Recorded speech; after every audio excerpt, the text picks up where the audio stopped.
నమస్కారం. ఘంటారావానికి స్వాగతం. ముందుగా ప్రధానాంశాలు. కర్నూలు జిల్లాలో కొడవళ్లతో నరికి టీడీపీ నేత దారుణ హత్య. వైసీపీ నాయకులపై వ్యక్తమవుతున్న అనుమానాలు.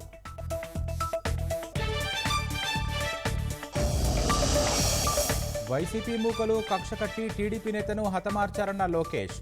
కిరాతకులను కఠినంగా శిక్షిస్తామని హెచ్చరిక.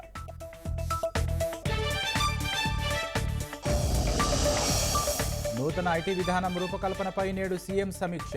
విశాఖ కేంద్రంగా పరిశ్రమల ఏర్పాటుకు కార్యాచరణ.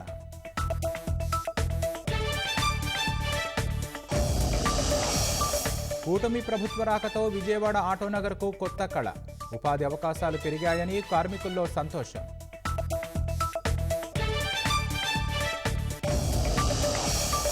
బంగ్లాలో ఆందోళనల పేరిట విధ్వంసం సృష్టించారన్న హసీనా. హత్యలు చేసిన వారిని కఠినంగా శిక్షించాలని డిమాండ్.